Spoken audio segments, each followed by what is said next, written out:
bloody clusters, gauging puppy ruptures, nickel tripping, shutting fuckers down, fucking them coppers down, round after round after round, bloody bodies, badges spread it on. What's up, what's up, what's up? This is Spooky Chola. And this is Chief Yaki Uncensored. Today's special guest is Mmiw, AIM. She's an activist, director, and she's a fucking chingona. That's right. This is Josie. I started following her on TikTok when I started seeing that she was on the Chicano Power TV. It touches home. So, it does, definitely. Josie, if you could say what's up, you're on live. Well, good evening. How's everyone doing? Thank you guys for allowing me to be part of your interview. This is amazing. This is what it's about. That's right. About bridging communities and bringing unity into our communities, right? Yes, yes. And also giving a platform for people to be able to talk about what's going on and the things that people don't talk about. What's important to us, you know what I mean? Right. I'm from San Diego and Spooky's from East LA, and now we're in Tacoma, Washington. But it doesn't matter where we're at, we're still here representing for the people, no matter what. Right. That's right. I think that's what matters. Right. And my whole thing is, if we cannot bring unity, then what's the purpose of us being advocates and activists? And right. I like to bring unity. And a lot of people not agree with me, and that's okay because we can agree to disagree, right? Exactly. That's exactly. Right. Just because your cause is different than someone else's, doesn't make it lesser. You know what I mean? During this activism and advocacy, I learned that we need to bridge and work together as one because Mmiw, missing murdered indigenous women, men, boys, girls, two-spirited relatives go missing on a daily basis, and they don't care what band you're from, what clan you're from, what color you're from. You go missing, and nobody cares to go look for us. Right. Yep. That's what matters to me. Mm-hmm. Exactly what matters. To me, I understand if people get involved in that type of mentality where, of course, if they want to protect their tribe and etc. But that's between them and those individuals, and I think you should keep it in private and not put it out there because we're already dealing with a lot of pretendians, right? We're already dealing with that. Yes. And I understand, right? And that they try to erase us. But at the same time, we have to protect ourselves and not put that we as natives are going to be against other folks because I've met a lot of good people in these walks through my rallies, through my walks, where I met good people that they've connected back to their tribes. They're getting to know their roots. They're getting to know their people, and they're very respectful. They don't disrespect their tribes, and they're supporting the cause. They're supporting the movement, and they're supporting the families. Right. And that's what matters. Right. To me, that's what matters. And if I'm wrong, hey, it's okay. No, you're absolutely definitely not wrong because we have to stick right. together and we do have to unify. And it's about standing up for what's right. And missing people, period, that's very sad. Right. Tell us how you got into your movement. Well, excuse me. I'm a sister that my two siblings went missing. And before I got into the movement of the missing indigenous women, I was actually part of American Indian movement. Back in the day, I used to just be about land back, about protecting our sovereignties, and sure that we had a voice. And so that took much priority at that time, back in the 90s. Right. And I'm getting to know more things of my own tribe to make sure that our voices were being heard inside my reservation, etc. At the same time, when my brother went missing, I had already heard what was happening in Canada. Mm-hmm. And a lot of relatives from North Dakota. And at that time, we were talking with a lot of people up in Standing Rock, up in Prairie, and so many places where a lot of our relatives were going missing. And I never thought it would happen to me personally. Right. It did. My brother went missing, and then he came back. My sister went missing, and we thought that she was with her boyfriend. We thought she was with her boyfriend, and we didn't pay much attention to it until I got the call. Right. In Oklahoma, all the way from California to Oklahoma. Wow. Man. And I'm sorry if I get emotional. No, go ahead. This is all you right here. So as a family, we have to go out there to identify the body. Right. And because they found her ID. And that's how it came about. And we never got justice. That was her remains. And we never got justice. We never got anything back. And then that's when I felt the first pain, as my sister was murdered and we never got justice for her. Right. That's so unfortunate. And my brother went missing again. And he went missing. I went to the police. I went to get all the support that I thought that I was going to get. And I was pushed away and said, oh no, he's probably on meth. He's probably on drugs. I'm sorry. That was ignored. And my family was ignored. And what happened afterwards? Again, my brother his body was found stabbed. Oh, no. Brandon, my son. Yep. Oh. No worries. We'll edit that out. Don't you worry about it. You handle it. And so that happened.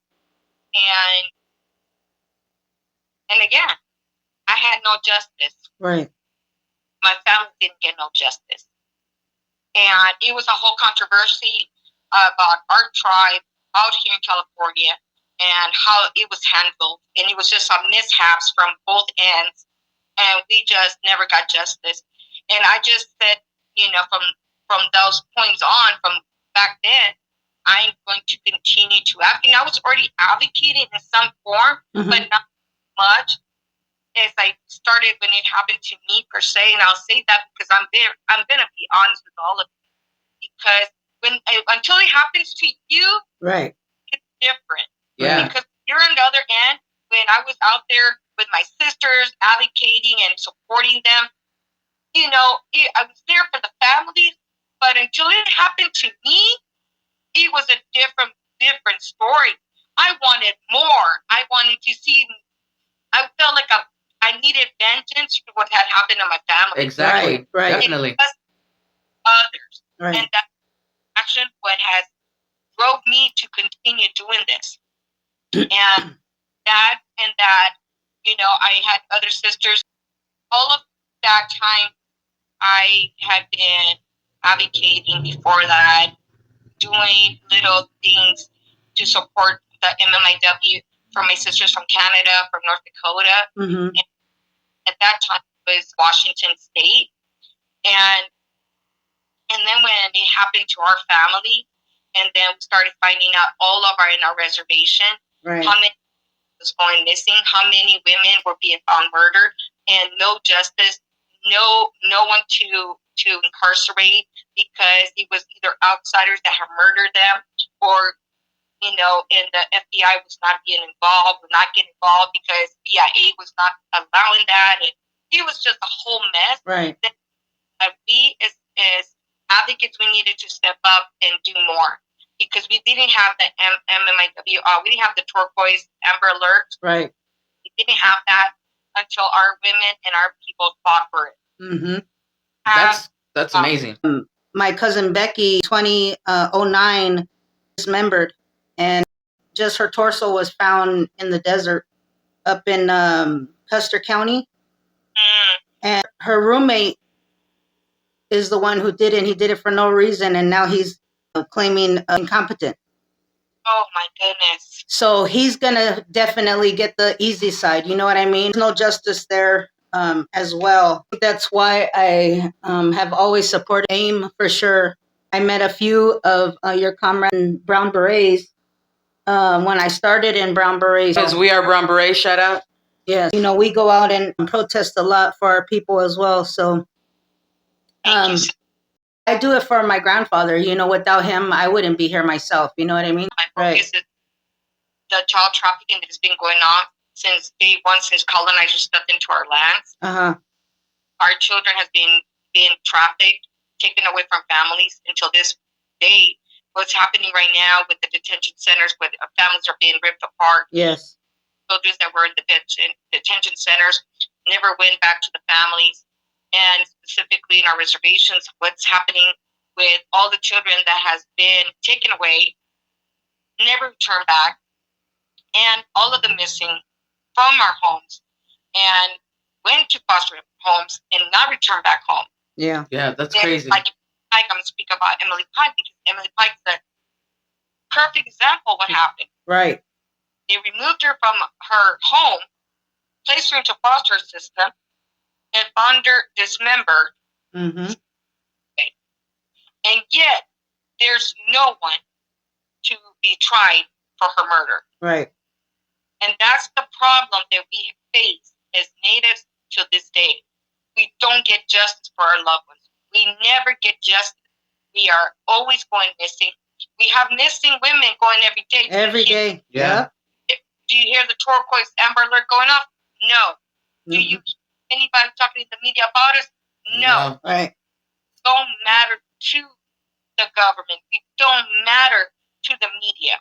We have to be the media for our people. We have to be the voice of our families.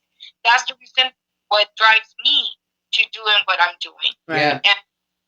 And that has drove me from day one to now. And I've been doing this for a very long time, over 20 years now. And I will continue to do it till my last day of breath. Yes. Because that if we don't be the voice for the families, we will not ever help one another. Right. You also want to pave the way for, you know, the sisters of, like, just, you know, looking up to you. You want them to do the same thing that you are, advocate for these people. You want to continue that, because if no one else does it, you know, then what? And to let them know that it is okay to do that, not to be scared to advocate. Exactly. Exactly.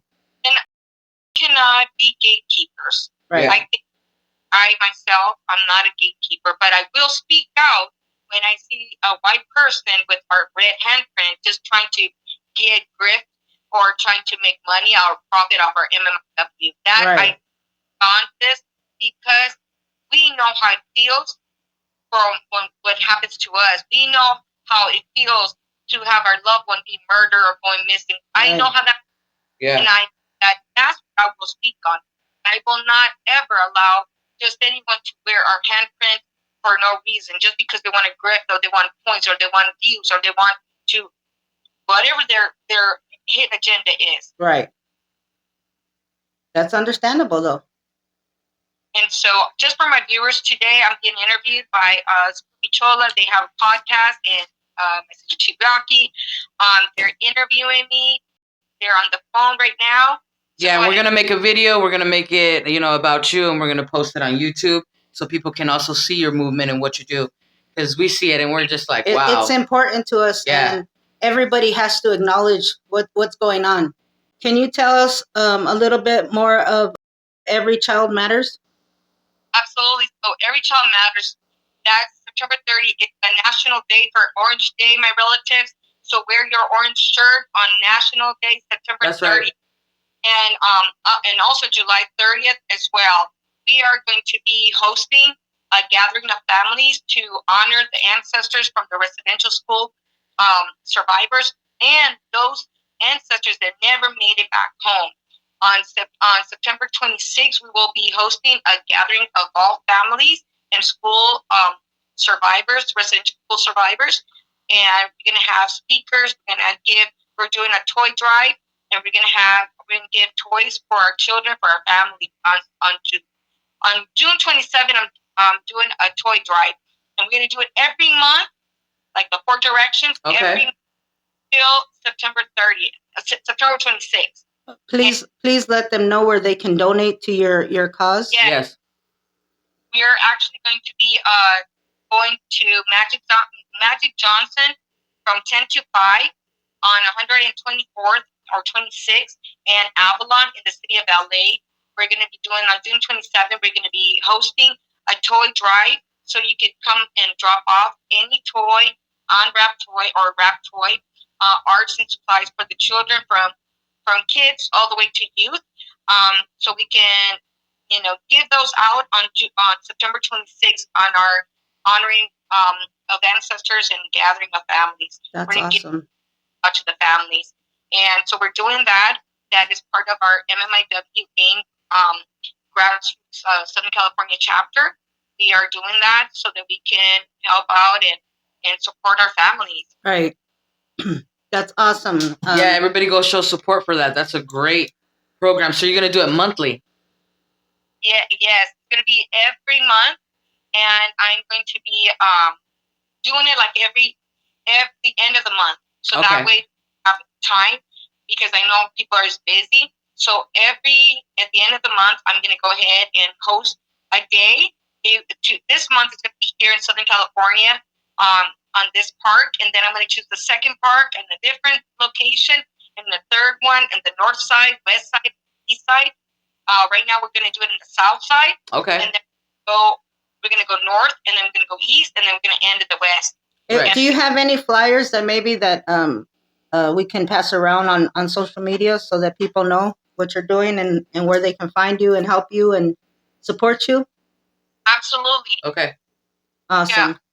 Yeah, you give us that and we will help you push, because that You is can a great always cause. tag me. I don't know if you know, but we have a organization called Crybaby Mafia, and we give back to the communities. We do domestic violence shelters, volunteer. We do Easter baskets for the kids on Easter. We do backpacks. We're doing Operation H2O right now, and we are in 15 states. Did I say 15 states nationwide? So, I have a street team, which are promoters for us. So they share anything that you give us. I would love to support you in that way. Definitely. Use our network. You know what I mean? Yeah. You heard that, my relatives. You guys heard that. Yes. It's all about sticking together. I'm about unity, and any way we can help or share any information. Support you. Yes. We're here for you, most definitely. What we need. Yes. I love this, and I love that we connected, sisters. And again, this is why I believe in unity, because when we did our first walk for Mmiw here in Southern California, we did it for this purpose, to bring in other movements with us together. Right. We got Brown Berets, we got Bali, we together, and we also are going to have Black Panthers, and hopefully this time around Black Panthers will join us. But we want all movements to come together, because at the end of the day, if we don't show solidarity, if we don't show unity, the colonizers are always going to be ahead of us. That's right. We got to show that we can come together to support one another, to make sure that we're also stronger. We can't stay stuck in a mindset of, we can't speak our opinions on everything. And speaking out for women, missing children, everybody who is missing, period. That's just uncalled for. Right. And in my reservation in Hopi, our Diez, our Atam, our Zunis, our Pueblo people, you guys don't hear about them. And they go missing that's why in my post I always say every 60 seconds there's a relative that goes missing. Because it's our Diez, our Hopis, our Zunis, our Pueblos, our Atam, or even our Ute or Apache. We go missing in our part of our side. We go missing every 60 seconds. There's a child, a woman, a two-spirit, a man that goes missing from our reservation. That's insane. And also in North Dakota, South Dakota, Montana, Minnesota, Oklahoma. You up in Yakima with the Yakima. Yes. Yeah. We're over here kind of by Yakima area. Always have someone that's going missing. And again, you don't see it being displayed on the media, on the TV, on anyone speaking about it. Right. That's why I will stop. That's the reason why whenever I can, I will always post whatever I need to post it out there and get it out there, hoping that whatever amount of followers I have, they post it and repost it, because the more for our people. We're the voice for our people. Yeah, that's right. And if we don't do it, no one else will. Right. And there's not too many of us that are outspoken enough to do it. You know what I mean? Everybody's so scared, what's going to happen if I feel this way, or, you know what I mean? Like, no, it's okay. And it's if you have more a than that. platform, you definitely need to use it. So we definitely have been going through this for 400 years. You know what I mean? Nothing has changed. So, and it won't until we make the change. Right. Laws. There's so many bills that are being passed through that are letting pedophiles get away with shit. Right. They let predators get away with stuff. Mm-hmm. And what I keep telling my people, don't think that you can trust the Republicans or you can trust the Democrats. No. The system wasn't written for us. Yeah. They both seem the same way, and they're not there for our people. They're not there for us. They're Right. there for themselves. They're there for them. For the rich. Pockets. For the rich. Because let's be 100, the same person that feel the same way, that aren't as fortunate as the others, they would not sit at the same table. So let's be 100. You know what I mean? So, and they only tell us what we want to hear. That's exactly. Politicians and political people are always going to tell us what we want to hear. Mm-hmm. So that, and we have hope that they're going to make a change. Thank you. Yes. No, they won't. They I know. will not. They sit in that chair. They turn their back on us, like as white men has ever done to us. Exactly. That's why I don't trust no one. Yeah. Just like one of my people said, they are both feathers on the same bird. That's right. That's right. That's right. I like that one right there. That's not a lie. A lot of folks say, "Oh, why do you not you are probably a Republican? Oh no, you don't vote." I don't vote because they both flock the same way. Right. It don't matter what they wear. Exactly. That's why I don't believe in any politician, and I don't care for them. I don't, my politicians. I not ever seen any president, any political entity do anything righteous for our people. Right. Ever. We're still struggling in our reservations for clean water. We don't have water. Our Diez people and our people have to drive far away to go get water. We have to that these drillers stop the drilling in our reservation when there's drilling in sacred sites. We are still seeing how these people are, still taking the land, taking the land and crossing over lines that they know that don't taking belong advantage to them. of the people that are, What comes with that? Man camps. What does man camps do?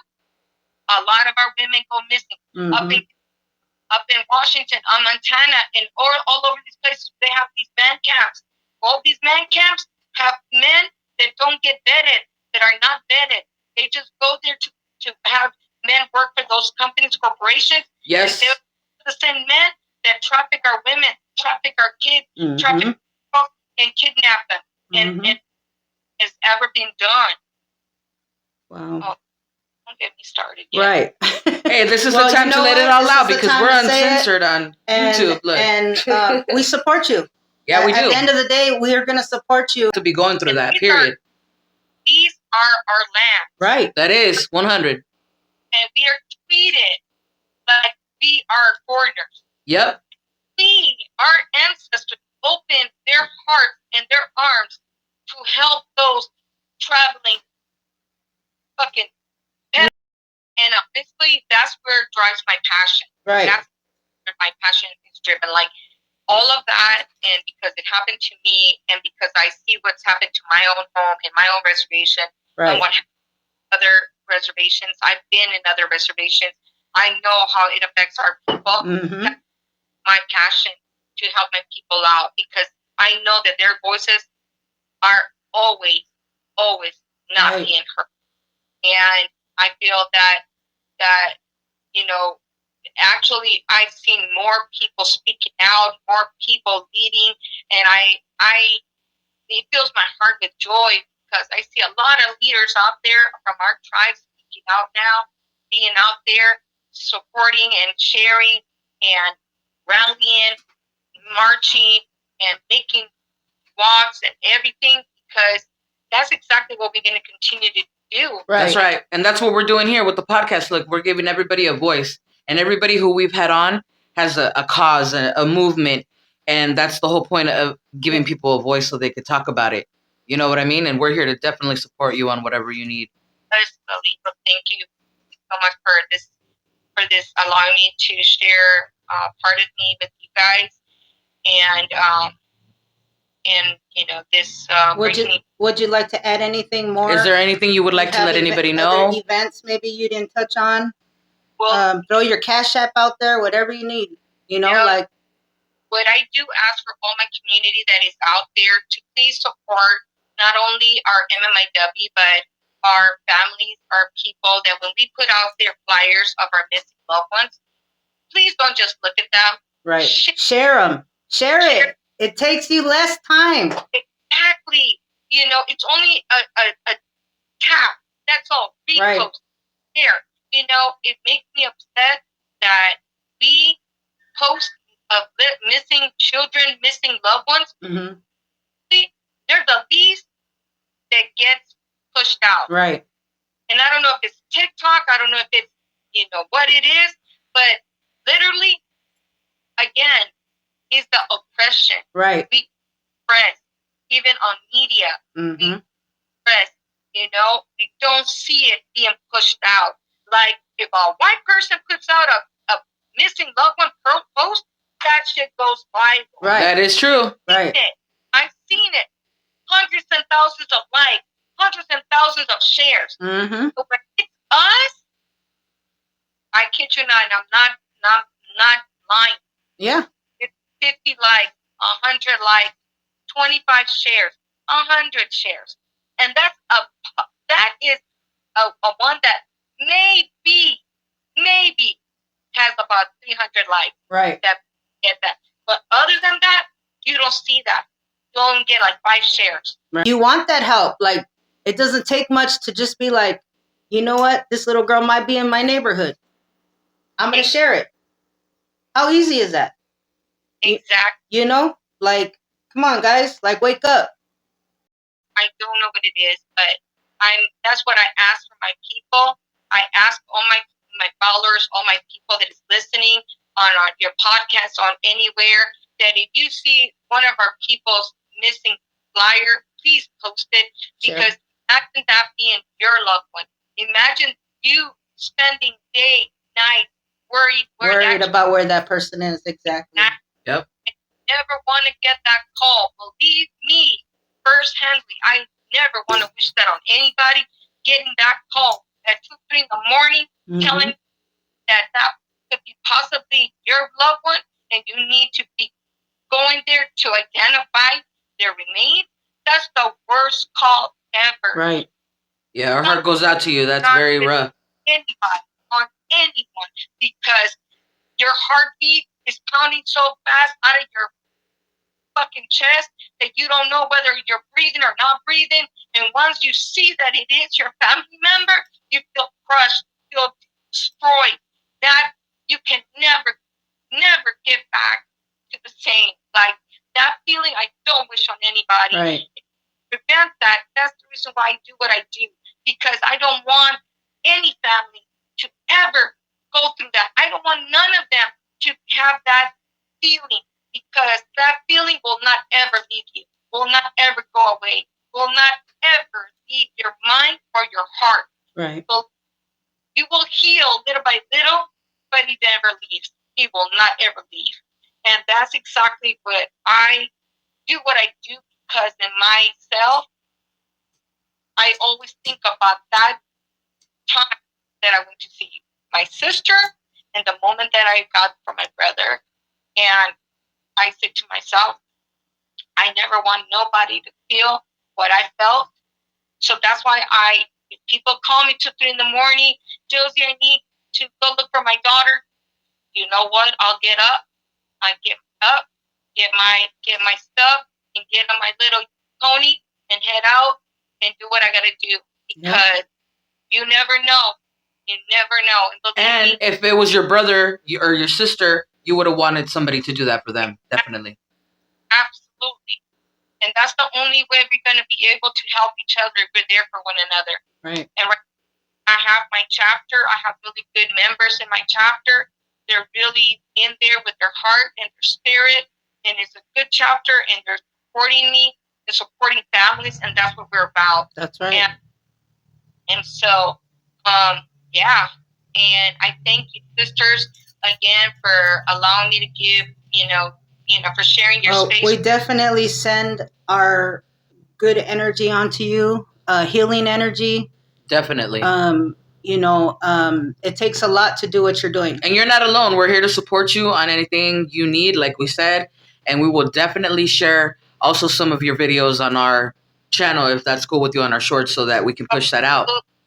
Absolutely, sisters. And I thank you so much. And again, to me, you're my sisters. Always.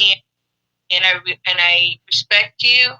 And just keep doing what you're doing. And I had, like I said, I'm here to bridge that unity with our relatives all throughout the four corners directions. And that's what I'm going to keep doing. That's right. And don't you stop. And we appreciate you and what you do. For real. Don't ever think that you're alone in this. Or that nobody's listening. You know what I mean? Take care of yourself, sister. Many blessings to you. Thank you again. And thank you for coming on our show. And with that being said, this is Spooky Chola. And Chief Yaki. Uncensored. Don't forget to like and subscribe. Al rato.